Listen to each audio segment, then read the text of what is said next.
ਜਾਵੇ ਤਾਂ किस तरह ਦੀਆਂ ग्राउंड जीरो ਦੀਆਂ तस्वीरां ने, किस तरह का ਹੁੰਗਾਰਾ मिल रहा है, पुलिस प्रशासन कितना सख्त नजर आ रहा है। जी परमिंदर, इस वक्त मैं 7 फेस की जी मेन मार्केट हाँ उस खड़ा होया और तस्वीरों जरिए मैं तुम्हें दिखा देना कि जितों तक तुहाडी नज़र जाएगी तमाम जी मार्केट है वो बंद पई है और बहुत ही हलचल इस मार्केट दे विच रहिंदी है। पर ਜਿਹੜੇ ਅੱਜ ਜਿੰਨੀਆਂ भी दुकानां और ਜਿਹੜੀ ਇਸ ਦੇ ਨਾਲ ਹੀ शराब ਦੇ ਠੇਕੇ ਨੇ ਉਹ ਪੂਰਨ ਤੌਰ ਤੇ ਬੰਦ ਕਰ ਦਿੱਤੇ ਗਏ ਨੇ। और ਜਿਹੜੀ ਇੱਕ ਮੁਹਾਲੀ ਦੀ ਜੇਕਰ ਗੱਲ ਕਰੀਏ ਤਾਂ ਮੁਹਾਲੀ ਦੇ ਵਿੱਚ ਵੀ ਜਿਹੜੇ 700 ਦੇ ਕਰੀਬ ਕਰੋਨਾ ਦੇ ਕੇਸ ਆ ਰਹੇ ਨੇ ਤਾਂ ਉਸ ਨੂੰ ਲੈ ਕੇ ਵੀ ਕਿਤੇ ਨਾ ਕਿਤੇ ਪ੍ਰਸ਼ਾਸਨ ਸਤਰਕ ਨਜ਼ਰ ਆ ਰਿਹਾ और ਜਿਹੜੀ ਮਾਰਕੀਟ ਆ ਪੂਰੀ ਬੰਦ ਕਰ ਦਿੱਤੀ ਗਈ। और ਦੂਜੇ ਪਾਸੇ ਤੁਸੀਂ ਦੇਖ ਸਕਦੇ ਹੋ ਕਿ ਜਿਹੜੀ ਸੜਕ ਹੈਗੀ ਉਹ ਸੜਕ ਤੇ ਜਿਹੜੀ ਪੁਲਿਸ ਵੱਲੋਂ ਨਾਕਾ ਲਗਾਇਆ ਗਿਆ ਹੈਗਾ। ਇਹ ਉਹੀ ਮੇਨ ਰੋਡ ਹੈ ਜਿਹੜੀ ਮੁਹਾਲੀ ਦੇ ਸਾਰੀਆਂ ਮਾਰਕੀਟਾਂ ਨੂੰ ਕ੍ਰਾਸ ਕਰਦੀ ਹੋਈ ਉਹ ਜਿੰਨੀਆਂ ਵੀ ਮੁਹਾਲੀ ਦੀਆਂ ਮੇਨ ਮਾਰਕੀਟਾਂ, ਚਾਹੇ 7 ਫੇਸ ਦੀ ਮਾਰਕੀਟ ਦੀ ਗੱਲ ਕਰੀਏ, ਚਾਹੇ 5 ਫੇਸ ਦੀ ਮਾਰਕੀਟ ਦੀ ਗੱਲ ਕਰੀਏ, 3B2 ਦੀ ਗੱਲ ਕਰੀਏ, ਜਿੰਨੀਆਂ ਵੀ ਮਾਰਕੀਟਾਂ ਇਸੇ ਰੋਡ ਦੇ ਉੱਤੇ ਹੀ ਇਹ ਮਾਰਕੀਟਾਂ ਪੈਂਦੀਆਂ ਨੇ।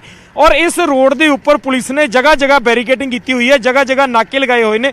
ਜੇਕਰ ਲੱਗ ਰਿਹਾ ਕਿ ਕਿਸੇ ਦਾ ਕੋਈ ਵੈਲਿਡ ਰੀਜ਼ਨ ਹੈ ਤਾਂ ਕੇਵਲ ਉਸੇ ਨੂੰ ਹੀ ਅੱਗੇ ਵਧਣ ਦਿੱਤਾ ਜਾ ਰਿਹਾ। ਪਰ ਜੇਕਰ ਉਸ ਤੋਂ ਬਿਨਾਂ ਕੋਈ ਵੀ ਵਿਅਕਤੀ ਵੈਸੇ ਘੁੰਮਣ ਲਈ ਆ ਰਿਹਾ ਜਾਂ ਬਿਨਾਂ ਕੰਮ ਤੋਂ ਜਾ ਰਿਹਾ ਤਾਂ ਚਲਾਨ ਵੀ ਕੱਟੇ ਜਾ ਰਹੇ। ਔਰ ਨਾਲ ਦੀ ਨਾਲ ਲੋਕਾਂ ਨੂੰ ਅਪੀਲ ਵੀ ਕੀਤੀ ਜਾ ਰਹੀ ਹੈ ਕਿ ਤੁਸੀਂ ਘਰਾਂ ਨੂੰ ਵਾਪਸ ਜਾਓ ਕਿਉਂਕਿ ਅੱਜ ਲਾਕਡਾਊਨ ਲੱਗਿਆ ਹੋਇਆ, ਇਸ ਕਰਕੇ ਤੁਹਾਨੂੰ ਅੱਗੇ ਵਧਣ ਨਹੀਂ ਦਿੱਤਾ ਜਾਏਗਾ। ਸਾਹਮਣੇ ਤਸਵੀਰਾਂ ਜਿਹੜੀਆਂ ਤੁਸੀਂ ਦੇਖ ਰਹੇ ਹੋਗੇ ਇਹ ਮੁਹਾਲੀ ਪੁਲਿਸ ਵੱਲੋਂ ਜਿਹੜੀ ਚੈਕਿੰਗ ਕੀਤੀ ਜਾ ਰਹੀ ਹੈ ਰੋਡ ਦੇ ਉੱਪਰ ਉਸ ਦੀਆਂ ਤਸਵੀਰਾਂ ਨੇ। ਮੁਹਾਲੀ ਦੇ ਮਟੌਰ ਜਿਹੜਾ ਪੁਲਿਸ ਸਟੇਸ਼ਨ ਹੈਗਾ ਉਸ ਦੇ ਬਿਲਕੁਲ ਬਾਹਰ ਦੀਆਂ ਤਸਵੀਰਾਂ, ਮੁਹਾਲੀ ਦੀ 7 ਫੇਸ ਦੀ ਮਾਰਕੀਟ ਦੀਆਂ ਤਸਵੀਰਾਂ। ਪਰਮਿੰਦਰ, ਜੇਕਰ ਗੱਲ ਕਰੀਏ ਕਰੋਨਾ ਦੇ ਅੰਕੜਿਆਂ ਬਾਰੇ ਤਾਂ ਮੁਹਾਲੀ ਦਾ ਜਿਹੜਾ ਸਥਾਨ ਹੈਗਾ ਉਹ ਕਰੋਨਾ ਦੇ ਅੰਕੜਿਆਂ ਵਿੱਚੋਂ ਲਗਭਗ ਦੂਜੇ ਨੰਬਰ ਤੇ ਹੈ। ਪਹਿਲੇ ਨੰਬਰ ਤੇ ਲੁਧਿਆਣਾ 'ਚ ਸਭ ਤੋਂ ਜ਼ਿਆਦਾ ਕੇਸ ਆ ਰਹੇ ਨੇ ਤਾਂ ਦੂਜੇ ਨੰਬਰ ਤੇ ਜਿਹੜੇ ਕੇਸ ਆ ਰਹੇ ਨੇ ਉਹ ਮੁਹਾਲੀ ਤੋਂ ਕੇਸ ਆ ਰਹੇ ਨੇ। ਤੇ ਇਸ ਨੂੰ ਲੈ ਕੇ ਵੀ ਪ੍ਰਸ਼ਾਸਨ ਕਿਤੇ ਨਾ ਕਿਤੇ ਸਖਤੀ ਵਰਤ ਰਿਹਾ ਕਿ ਮੁਹਾਲੀ ਦੇ ਵਿੱਚ ਜਿਸ ਤਰ੍ਹਾਂ ਦੇ ਕੇਸ ਆ ਰਹੇ ਨੇ ਉਹ ਹੋਰ ਨਾ ਵਧਾਏ ਜਾ ਸਕਣ। ਸੋ ਇਸ ਚੀਜ਼ ਨੂੰ ਰੋਕਣ ਦੇ ਲਈ ਕਿਤੇ ਨਾ ਕਿਤੇ ਜਿਹੜਾ ਲਾਕਡਾਊਨ ਲਗਾਇਆ ਗਿਆ ਹੈ, ਜਿਹੜਾ ਚੰਡੀਗੜ੍ਹ ਔਰ ਮੁਹਾਲੀ ਦੇ ਵਿੱਚ ਲਾਕਡਾਊਨ ਲਗਾਇਆ ਗਿਆ, ਉਸ ਚੀਜ਼ ਨੂੰ ਲੈ ਕੇ ਜਿਹੜੀ ਸਖਤੀ ਆ ਉਹ ਵਰਤੀ ਜਾ ਰਹੀ ਹੈ। ਔਰ ਸਾਹਮਣੇ ਤਸਵੀਰਾਂ 'ਚ ਤੁਹਾਨੂੰ ਦਿਖਾ ਦੇਣਾ ਕਿ ਕਿਸ ਤਰ੍ਹਾਂ ਜਿਹੜੀ ਇੱਕ ਚਲਾਨ ਹੈਗਾ, ਚਲਾਨ ਕੱਟਿਆ ਜਾ ਰਿਹਾ ਹੈ ਕਿ ਚਲਾਨ ਕੱਟੇ ਜਾ ਰਹੇ ਨੇ ਕਿ ਜੇਕਰ ਕੋਈ ਵੀ ਵਿਅਕਤੀ ਬਿਨਾਂ ਮਤਲਬ ਤੋਂ ਘੁੰਮਣ ਜਾ ਰਿਹਾ ਤਾਂ ਉਸ ਨੂੰ ਡਿਜ਼ਾਸਟਰ ਮੈਨੇਜਮੈਂਟ ਦੇ ਅਧੀਨ ਜਿਹੜਾ ਉਹ ਚਲਾਨ ਹੈਗੇ ਗੱਡੀਆਂ ਦੇ ਕੱਟੇ ਜਾ ਰਹੇ ਨੇ। ਤਸਵੀਰਾਂ ਦੇ ਵਿੱਚ ਤੁਸੀਂ ਦੇਖ ਸਕਦੇ ਹੋ ਕਿ ਜਿਹੜੀ ਮੁਹਾਲੀ ਪੁਲਿਸ ਹੈ ਉਸ ਵੱਲੋਂ ਜਿਹੜੀ ਇੱਕ ਸਖਤੀ ਹੈਗੀ ਉਹ ਇੱਥੇ ਵਰਤੀ ਗਈ ਹੈ ਕਿ ਜੇਕਰ ਕੋਈ ਵੀ ਵਿਅਕਤੀ ਬਿਨਾਂ ਕੰਮ ਤੋਂ ਜਾਂਦਾ ਹੈਗਾ ਤਾਂ ਉਸ ਦਾ ਚਲਾਨ ਕੱਟਿਆ ਜਾਵੇ। ਕੁਝ ਆਫੀਸਰ ਨੇ ਉਹਨਾਂ ਨਾਲ ਗੱਲ ਕਰਾਂਗੇ। ਸਰ, ਕਿਸ ਚੀਜ਼ ਦੇ ਚਲਾਨ ਕੱਟੇ ਜਾ ਰਹੇ ਨੇ ਜੀ ਅੱਜ? ਸਰ, ਜਿਹੜੇ ਬਿਨਾਂ ਕੀ ਕਹਿੰਦੇ ਉਸ ਤੋਂ ਬਿਨਾਂ ਕਿਸੇ ਰੀਜ਼ਨ ਤੋਂ ਬਾਹਰ ਘੁੰਮ ਰਹੇ ਨੇ ਉਹਨਾਂ ਦੇ ਚਲਾਨ ਕੱਟੇ ਜਾ ਰਹੇ ਨੇ। ਕਿਹੜੇ ਅਧੀਨ? ਸਰ, ਕੋਵਿਡ ਦੇ ਅਧੀਨ ਜਿਹੜਾ ਅੱਜ ਗਵਰਨਮੈਂਟ ਨੇ ਕਿਹਾ ਹੋਇਆ ਵੀ ਜਿਹੜਾ ਅੱਜ ਬਿਨਾਂ ਵਜ੍ਹਾ ਤੋਂ ਜਾਂ ਬਿਨਾਂ ਕਿਸੇ ਰੀਜ਼ਨ ਤੋਂ ਬਾਹਰ ਘੁੰਮੂਗਾ ਉਹਨੂੰ ਅਸੀਂ ਘੇਰਨਾ, ਜਿਹਦਾ ਕੋਈ ਸੋਲਿਡ ਰੀਜ਼ਨ ਉਹਨੂੰ ਭੇਜ ਰਹੇ ਹਾਂ।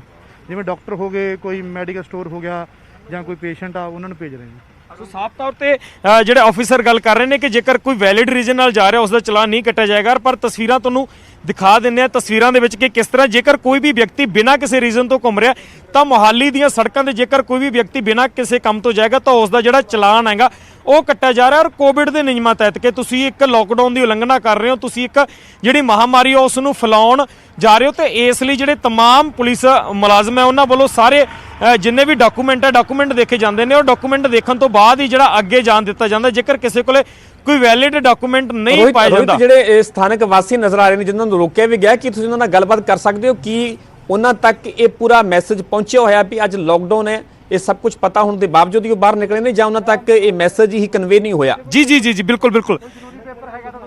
ਕੀ ਤੁਹਾਨੂੰ ਪਤਾ ਸੀ ਭਾਜੀ ਅੱਜ ਲਾਕਡਾਊਨ ਲੱਗਿਆ ਹੋਇਆ ਮੁਹਾਲੀ ਦੇ ਵਿੱਚ ਜਾਂ ਨਹੀਂ? ਸਰ, ਮੇਰੇ ਕੋਲ ਅਪਰੂਵਲ ਹੈਗੀ ਆ, ਸਾਨੂੰ ਇੰਡਸਟਰੀਅਲ ਏਰੀਆ ਖੁੱਲਾ ਸਾਰਾ, ਅਸੀਂ ਆਪਣੇ ਕੰਮ ਤੇ ਜਾ ਸਕਦੇ ਹਾਂ। ਆਈ ਡੋਨਟ ਨੋ ਮੈਨੂੰ ਕਿਉਂ ਰੋਕਿਆ ਜਾ ਰਿਹਾ ਜਾਣ ਤੋਂ।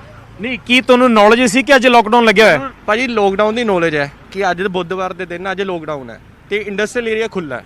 ਮੇਰੇ ਕੋਲ ਪੇਪਰ ਪਏ ਆ, ਮੇਰੇ ਕੋਲ ਉਹਨਾਂ ਦੀ ਪਰਮਿਸ਼ਨ ਹੈਗੀ ਹੈ ਕਿ ਤੁਸੀਂ ਅੱਜ ਕੰਮ ਤੇ ਜਾ ਸਕਦੇ ਹੋ। ਸੋ ਤੁਸੀਂ ਪੁਲਿਸ ਮੁਲਾਜ਼ਮਾਂ ਨੂੰ ਦਿਖਾਏ ਨੇ ਜਿਹੜੇ ਪੇਪਰ ਨੇ? ਦੇਖੋ ਸਰ, ਦੇਖਣ ਨੂੰ ਤਿਆਰ ਹੀ ਨਹੀਂ ਹੈਗੇ ਜੀ।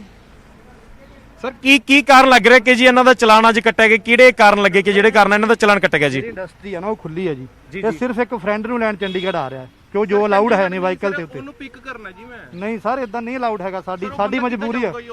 ਆਫਿਸ ਕਿੱਦਾਂ ਜਾਊਗਾ ਉਹ ਵੀ ਬੰਦਾ? ਉਹਦੀ ਵੀ ਛੁੱਟੀ ਆ ਸਰ, ਉਹਦੇ ਕੋਲ ਵੀ ਪਾਸ ਹੋਊਗਾ ਨਾ। ਹਾਂਜੀ ਹੈਗਾ ਹੀ, ਪਰ ਉਹ ਜਾਵੇ ਕਿੱਦਾਂ? ਉਹਦੇ ਕੋਲ ਕਨਵੀਨਸ ਨਹੀਂ ਹੈਗੀ ਸਰ, ਕਨਵੀਨਸ ਵੀ ਤਾਂ ਹੋਣੀ ਚਾਹੀਦੀ ਨਾ ਉਹਦੇ ਕੋਲ।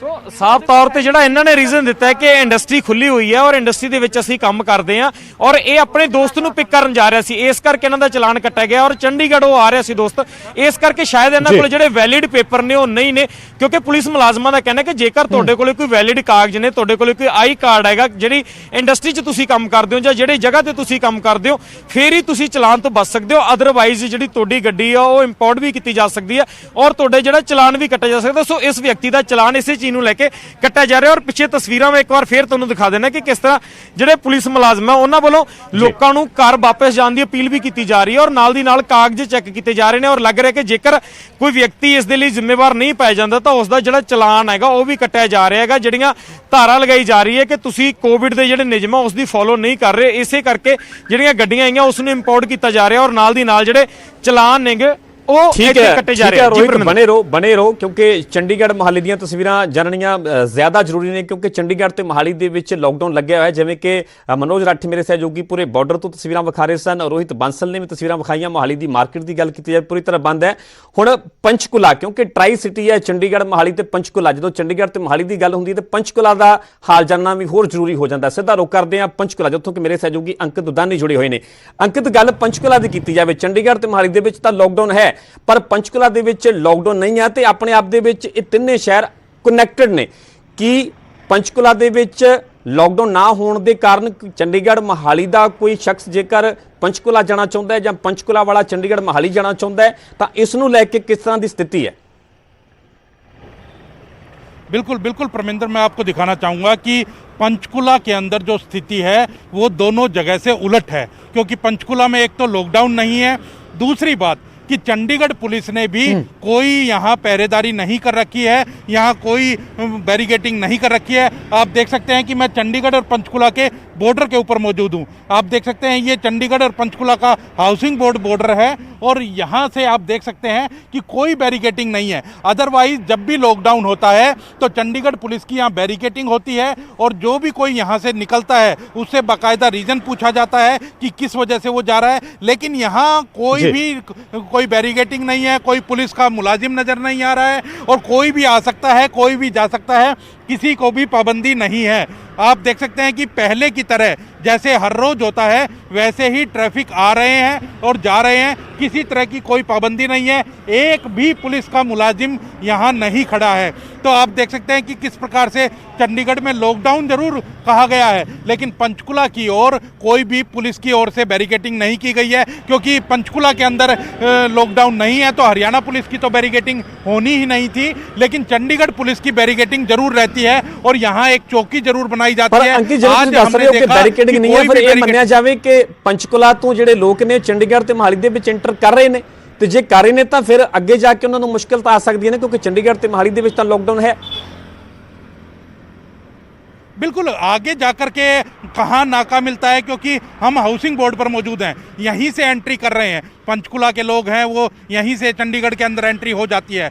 अब उससे आगे जाकर के कई सेक्टर में उनको कोई पुलिस के कर्मचारी रोकता है क्या, कोई नाका मिलता है क्या और कोई वैलिड कारण पूछा जाता है क्या, वो अलग बात हो सकती है। लेकिन बॉर्डर के ऊपर जो चेकिंग होनी चाहिए वो किसी प्रकार की कोई चेकिंग यहाँ नहीं है। आप देख सकते हैं कि कोई भी, क्योंकि पूरी तरह से ट्रैफिक चालू है, कोई भी कहीं को रोकने की कोशिश नहीं कर रहा है, ना कोई किसी से पूछताछ कर रहा है कि किस वजह से आ रहे हैं, किस वजह से जा रहे हैं। कोई चंडीगढ़ से पंचकुला आ सकता है, पंचकुला से चंडीगढ़ जा सकता है और यहाँ से, क्योंकि ये चंडीगढ़ पंचकुला बॉर्डर है, मोहाली जो बॉर्डर है वो चंडीगढ़ से लगता है। ठीक है अंकित, पूरी तस्वीर पंचकुला तो विखाने तुहाडा बहुत बहुत धन्यवाद। रोहित बांसल मेरे सहयोगी मोहाली तो जुड़े सन, मनोज राठी चंडीगढ़ तो जुड़े सन, तिन्ने सहयोगियों का बहुत बहुत धन्यवाद जिन्होंने ग्राउंड जीरो तो पूरी तस्वीर विखाईਆਂ। ग्राउंड जीरो ਤੇ ਜੇਕਰ ਗੱਲ ਕੀਤੀ ਜਾਵੇ ਤਾਂ ਚੰਡੀਗੜ੍ਹ ਤੇ ਮੋਹਾਲੀ ਦੇ ਵਿੱਚ ਲਾਕਡਾਊਨ ਦਾ ਪੂਰਾ ਅਸਰ ਨਜ਼ਰ ਆ ਰਿਹਾ। ਗੱਲ ਪੰਚਕੂਲਾ ਦੀ ਕੀਤੀ ਜਾਵੇ ਤਾਂ ਪੰਚਕੂਲਾ ਦੇ ਵਿੱਚ ਲਾਕਡਾਊਨ ਨਹੀਂ ਹੈ ਤੇ ਇਸ ਕਰਕੇ ਬਾਰਡਰ ਤੇ ਵੀ ਕਿਸੇ ਤਰ੍ਹਾਂ ਦੀ ਕੋਈ ਬੈਰੀਕੇਡਿੰਗ ਨਹੀਂ ਹੈ, ਕਿਸੇ ਤਰ੍ਹਾਂ ਦੀ ਕੋਈ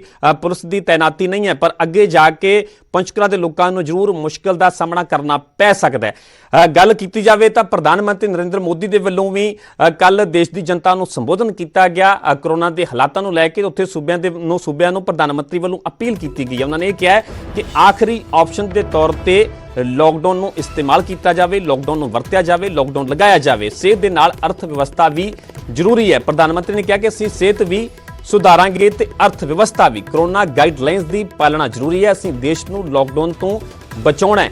ਮਜ਼ਦੂਰ ਪਲਾਇਨ ਨਾ ਕਰਨ, ਉਹਨਾਂ ਨੇ ਮਜ਼ਦੂਰਾਂ ਨੂੰ ਅਪੀਲ ਕੀਤੀ ਹੈ ਕਿ ਪਲਾਇਨ ਨਾ ਕਰਨ, ਮਜ਼ਦੂਰ ਜਿੱਥੇ ਹਨ ਉੱਥੇ ਹੀ ਰਹਿਣ। ਮਜ਼ਦੂਰ ਜਿੱਥੇ ਵੀ ਨੇ ਉੱਥੇ ਹੀ ਵੈਕਸੀਨ ਲੱਗੇਗੀ। ਮਜ਼ਦੂਰਾਂ ਨੂੰ ਵੀ ਤੇਜ਼ੀ ਦੇ ਨਾਲ ਵੈਕਸੀਨ ਮਿਲੇਗੀ। ਸੂਬਾ ਸਰਕਾਰ ਮਜ਼ਦੂਰਾਂ ਦਾ ਭਰੋਸਾ ਬਣਾ ਕੇ ਰੱਖਣ। ਸਰਕਾਰ ਦੀ ਕੋਸ਼ਿਸ਼ ਜੀਵਨ ਬਚਾਉਣ ਦੀ ਹੈ। ਜੀਵਨ ਬਚਾਉਣ ਦੇ ਲਈ ਸਾਡਾ ਯਤਨ ਜਾਰੀ ਹੈ। ਉੱਥੇ ਪ੍ਰਧਾਨ ਮੰਤਰੀ ਨੇ ਕਿਹਾ ਕਿ ਦੁਨੀਆ ਦੀ ਸਭ ਤੋਂ ਸਸਤੀ ਵੈਕਸੀਨ ਭਾਰਤ ਦੇ ਕੋਲ ਹੈ। ਭਾਰਤ ਦੇ ਵਿੱਚ ਸਭ ਤੋਂ ਵੱਡਾ ਟੀਕਾਕਰਨ ਅਭਿਆਨ ਚੱਲ ਰਿਹਾ ਹੈ। ਭਾਰਤ ਦੇ ਵਿੱਚ 12 ਕਰੋੜ ਵੈਕਸੀਨ ਡੋਜ਼ ਦਿੱਤੇ ਜਾ ਚੁੱਕੇ ਨੇ ਤੇ ਜ਼ਰੂਰਤਮੰਦ ਲੋਕਾਂ ਤੱਕ ਵੈਕਸੀਨ ਪਹੁੰਚਾਈ ਗਈ ਹੈ। ਲੋੜਵੰਦ ਤੱਕ ਵੈਕਸੀਨ ਪਹੁੰਚਾਈ ਗਈ ਹੈ ਤੇ 1 ਮਈ ਤੋਂ 18 ਸਾਲ ਤੋਂ ਉੱਪਰ ਲੋਕਾਂ ਨੂੰ वैक्सीन लगेगी। मैं राज्यों से भी अनुरोध करूंगा कि वो लॉकडाउन को अंतिम विकल्प के रूप में ही इस्तेमाल करें। लॉकडाउन से बचने की भरपूर कोशिश करनी है और माइक्रो कंटेनमेंट जोन पर ही ध्यान केंद्रित करना है।